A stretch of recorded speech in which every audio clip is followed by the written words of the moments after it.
आपकी ज़िंदगी आपके हाथ में है, इसलिए इसे बेहतर बनाने के लिए कभी किसी से उम्मीद मत रखना। मुझे हर एक की हकीकत पता है, बस मैं जानबूझकर चुप रहता हूँ।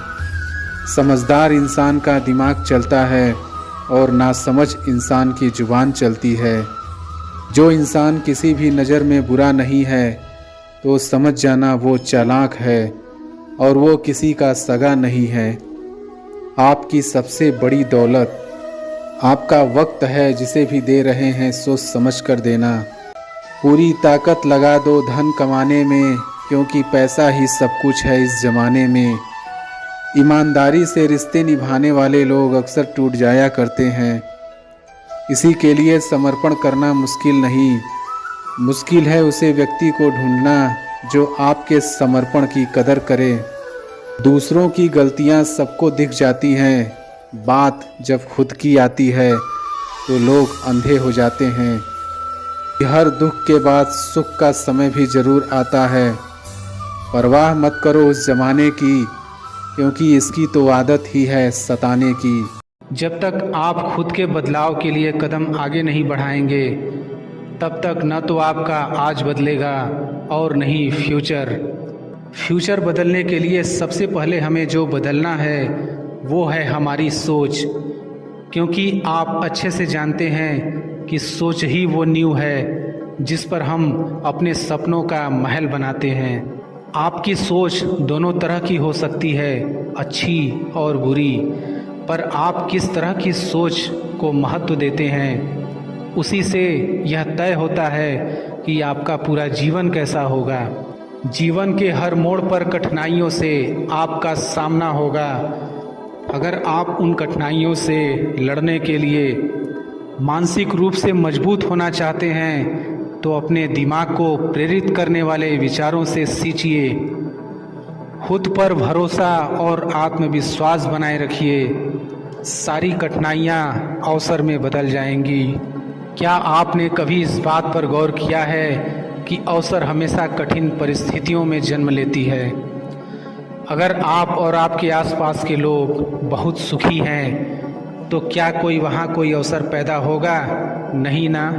तो आज से आप यह मान लीजिए कि हमारे और कठिनाइयों के बीच में जो जंग होता है, इसी बीच कठिनाइयों के गर्भ से अवसर पैदा होता है। अगर आपसे कोई कहे कि यह काम तुमसे नहीं हो सकता, तो उसका सीधा सीधा यही मतलब होता है कि इस काम को तुम्हारे सिवाय कोई और नहीं कर सकता। यदि आप हारने की हिम्मत रखते हैं तो आप जीतने की कला बखूबी जानते हैं। चेहरे की रंगत से सिर्फ आदमी निखरता है, लेकिन मन की रंगत से आदमी और उसका भविष्य दोनों निखरता है। इसी को सफ़ेद झूठ बोलना कहते हैं। इसी सफ़ेद झूठ के चक्कर में लोग वह नहीं कर पाए जो वो कर सकते थे। हमेशा इस बात को याद रखिएगा कि जीवन की सबसे बड़ी खुशी उस काम को करने में है जिसे आपका दिल करने के लिए इजाज़त दे, वरना उस काम को हाथ मत लगाइएगा जिसे आपका दिल करना ही ना चाहे। अगर आप किसी के एहसान तले नहीं रहना चाहते हैं तो आप दिल और दिमाग से इतने मजबूत बनिए कि आपको कोई भी किसी तरह की मुसीबत हिला ना सके। आप डटकर खड़े रहें तब तक जब तक मुसीबत टल ना जाए। जब तक हम अपने दर्द, गम और डर को हथियार नहीं बनाएंगे, तब तक हम सिकंदर नहीं कहलाएंगे। यदि आपको इस बात से फ़र्क नहीं पड़ता कि लोग आपके बारे में क्या सोचते हैं, तो लोगों इस बात से भी फ़र्क नहीं पड़ता कि आप क्या करते हैं। इससे फ़र्क नहीं पड़ता कि आपके चेहरे की रंगत क्या है। फ़र्क तो इससे पड़ता है कि आपकी सोच की रंगत क्या है। तरक्की सिर्फ चाहने से नहीं, सही निर्णय लेने और लगातार मेहनत करने से मिलती है। यदि आप ऊंचाई पर पहुंचना चाहते हैं तो आपको हर उन विचारों और बातों से हल्का होना होगा जो आपको भारी कर देते हैं। जो हो चुका उसकी परवाह करना बंद करो। कुछ नया सोचो, नया करो और आगे बढ़ो। जो हो चुका अगर उसी में उलझे रहोगे तो आपका आज खराब हो जाएगा। मेरी इस बात को आप हल्के में ना लें। आप इतने समझदार हैं कि आप मेरी इस बात को अच्छे से समझ सकते हैं। अगर आप वाकई पीछे घटने वाली घटनाओं को दिन रात अपने दिल और दिमाग में दोहराते रहेंगे तो आगे कुछ नया करने का निर्णय नहीं ले पाएंगे। जानते हैं ऐसा क्यों होता है? ऐसा इसलिए होता है कि आपका दिमाग जब बुरी घटनाओं विचार से भरे होते हैं तो यह अच्छे और प्रेरक विचार पैदा नहीं कर पाते हैं और आप हर काम में असफल हो जाते हैं। इसलिए मेरी मानिए, जो हो चुका उससे भूलकर एक नई शुरुआत करें। मान लीजिए एक कमरे में किताबों को एक विशाल ढेर लगा दिया जाए और आपको एक विशेष किताब का नाम बताया जाए और उस किताब को उस कमरे में लगे विशाल ढेर में से ढूंढ कर लाने को कहा जाए तो आपको कितना समय लगेगा? मुझे लगता है आपको बहुत समय लग जाएगा। लेकिन उन्हीं किताबों को करीने से बुक शेल्फ में रख दिया जाए तो आपको उस विशेष नाम वाली किताब को ढूंढने में बहुत ही कम समय लगेगा। मेरी इस बात से आप सहमत हैं कि नहीं? मुझे लगता है आप सहमत हैं। जिस तरह से किताबों की ढेर से कमरा भरा है, ठीक उसी तरह से हमारा दिमाग विचारों के ढेर से भरा हुआ है। जब हम निराश और दुखी होते हैं तो सही विचार और सही फैसले को सामने लाने में हमारा दिमाग असफल हो जाता है और हमें उस निराशा और दुख से बाहर आने में बहुत समय लग जाता है और इस तरह समय की बर्बादी से हम हमेशा पीछे ही रह जाते हैं। अगर आप अपने विचारों के ढेर को करीने से बुक शेल्फ की तरह दिमाग में रखें तो किसी भी परेशानी में हमारा दिमाग सही विचार और फैसले सही समय पर हमारे सामने लाकर रख देगा। ऐसा करने का सिर्फ एक तरीका है, बस आप हर सुबह मेडिटेशन करना शुरू करो, क्योंकि मेडिटेशन में वह पावर है जो आपको अंदर से कुछ कर गुजरने की ताकत देती है। आपके दिमाग में चलने वाले उथल पुथल को शांत करती है और सही रास्ता दिखाती है और सही निर्णय लेने की क्षमता पैदा करती है। आपको जागना होगा और इस भ्रम को मिटाना होगा कि तुम कमज़ोर हो, तुम कभी न मरने वाला आत्मा हो। तत्व तुम्हारा सेवक है, तुम तत्व के सेवक नहीं हो। यदि आपकी परिस्थितियों पर अच्छी पकड़ है तो जहर उगलने वाला भी आपका कुछ नहीं बिगाड़ सकता। शिक्षा क्या है? क्या यह किताबों से मिलने वाली विद्या है? नहीं। क्या यह नाना प्रकार का ज्ञान है? नहीं, यह भी नहीं। जिस संयम के द्वारा इच्छा शक्ति का प्रवाह और विकास वश में लाया जाता है और वह फलदायक होता है, वह शिक्षा कहलाती है। अगर आप अपने जीवन और सफलता की डोर किसी और की उम्मीद पर छोड़ दिए हैं तो यह जीवन की सबसे बड़ी भूल है। भगवान ने आपको अपनी बुद्धि और विवेक दिए हैं ताकि आप खुद पर भरोसा रखकर आगे बढ़ें और सफलता हासिल करें। अगर आप खुद पर और अपनी योग्यता पर विश्वास रखते हैं तो आज नहीं तो कल आपको सफलता ज़रूर मिलेगी। यदि आप अपनी सफलता की उम्मीद दूसरों से लगा रखे हैं तो आप असफल होने के लिए तैयार भी रहें। मैं यह नहीं कहता कि आप किसी चीज़ से उम्मीद न रखें, बल्कि मैं इस बात पर जोर देता हूँ कि आप किसी भी चीज़ से उतनी उम्मीद रखें जितनी टूटने पर भी आप मजबूती के साथ खड़े रहें और एक बार फिर नई शुरुआत कर सकें। आप जिस भी काम में हाथ डालते हैं आप हर बार फेल हो जाते हैं और फेल होने के डर से आप एक नया शुरू करने से कतराते रहते हैं और आपका पूरा जीवन इस डर में ही निकल जाता है कि आपने अगर कोई नया काम शुरू किया तो वह भी फेल हो जाएगा।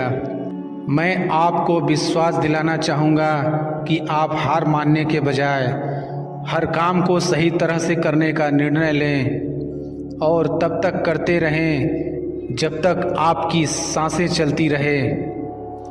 अगर आप इस तरह का निर्णय ले लेते हैं तो आप हारने के बाद भी एक विजेता कहलाते हैं।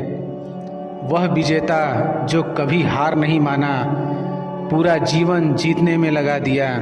यदि आप हार के बाद इस डर से शुरुआत नहीं करते हैं कि आप एक बार फिर हार जाएंगे, तो आप यह मान लीजिए कि आप जिंदा होते हुए भी एक मरे हुए आदमी के समान हैं, जिससे एक नई शुरुआत की उम्मीद नहीं की जा सकती। यदि आप मेरी बात से सहमत हैं तो आप किसी काम में बार बार फेल होने से डरे न, बल्कि हर बार उस काम को सही तरह से करने की योजना बनाएं। फिर देखिए आपको हर काम में सफलता मिलेगी।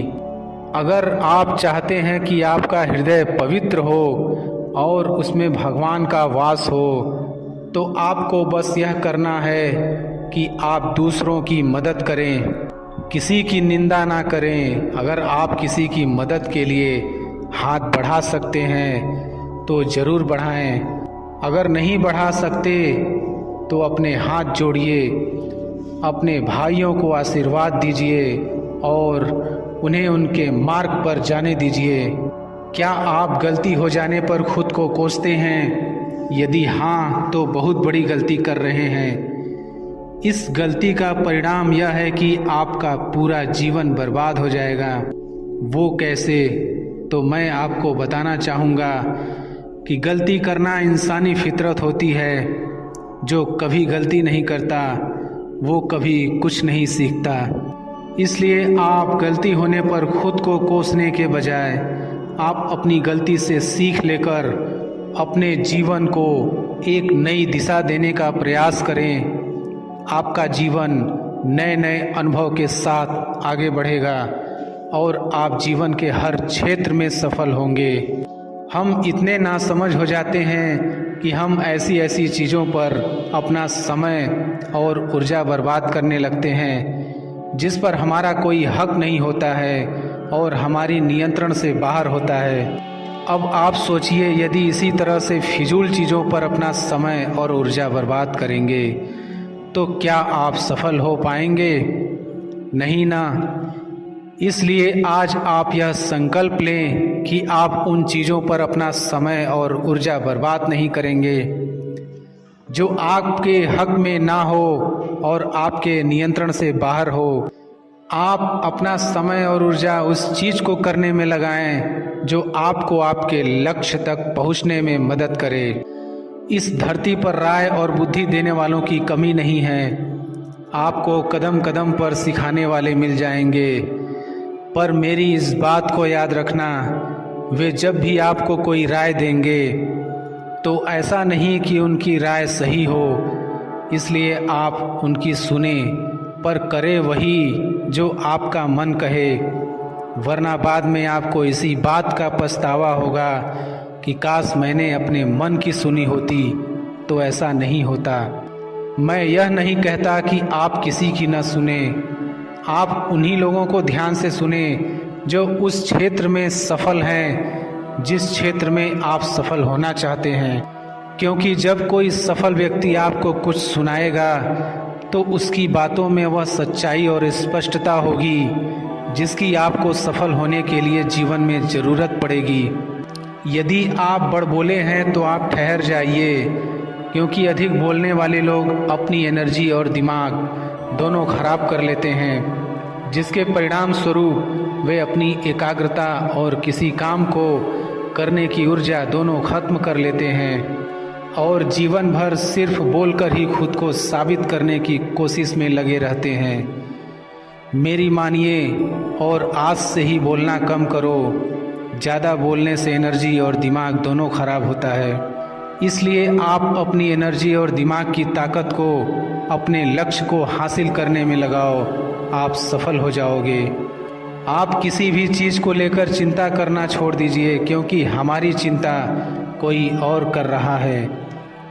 इसलिए आप चिंता छोड़ उस काम पर पूरा फोकस लगा दीजिए जिसे आप अपने जीवन को बेहतर बनाने के लिए करना चाहते हैं। अगर यह सब करते हुए आपके साथ कुछ भी बुरा हो जाता है तो भी आपको बिना रुके अपनी मंजिल तय करनी होगी, आगे बढ़ना होगा, क्योंकि हमारे साथ जो कुछ भी बुरा या अच्छा होता है यह सब कुछ पहले से तय होता है।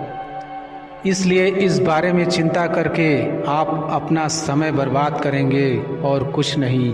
भलाई हमारी इसी में है कि हमें बिना परेशान हुए अपने बहुमूल्य काम को तय सीमा पर पूरा कर लेना चाहिए। भगवान हमारे बारे में सब कुछ पहले से तय करके रखे हैं, बस हमें चिंता छोड़ लगातार प्रयास करते रहना चाहिए।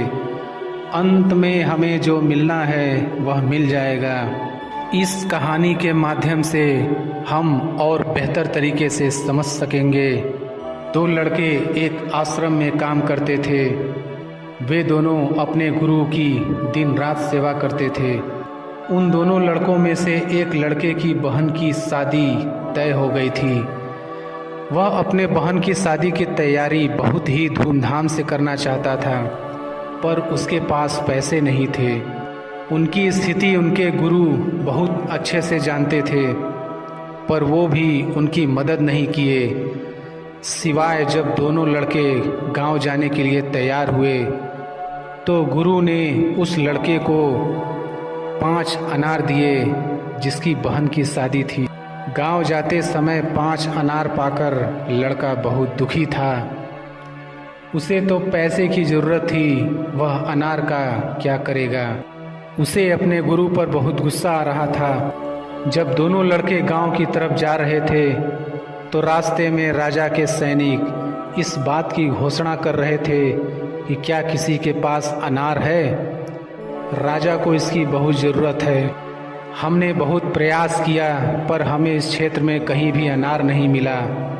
राजा की बेटी बहुत बीमार है, उसे दवा के लिए अनार की ज़रूरत है। दोनों लड़कों ने सोचा हमें अनार की कोई ज़रूरत नहीं है, ये अनार हम राजा को दे देंगे और उनकी बेटी का अच्छा इलाज हो जाएगा। दोनों लड़कों ने अनार होने की बात सैनिक को बताई। सैनिक उन दोनों लड़कों को लेकर राजमहल पहुँचे और लड़कों ने अनार राजा को सौंप दिया। राजा ने उन्हें इसके लिए बहुत सारा इनाम दिया, पैसा, जेवरात और भी बहुत कुछ। उस लड़के की बहन की शादी बहुत धूमधाम से हो गई। अब उस लड़के को इस बात पर बहुत अफसोस हो रहा था कि वह बिना सोचे समझे अपने गुरु को कोस रहा था और उन्हें भला बुरा कह रहा था। मुझे आशा है कि आपको यह कहानी अच्छे से समझ में आ गई होगी। हमें कभी चिंता नहीं करनी चाहिए, हमारी चिंता कोई और कर रहा है। आपकी सोच जिस तरह की होगी आपकी ज़िंदगी ठीक उसी तरह से चल रही होगी। इसके लिए किसी और को दोष देने से अच्छा है कि आप अपनी सोच को दोष दीजिए और उसे बदलने के लिए कदम आगे बढ़ाइए। जब तक आप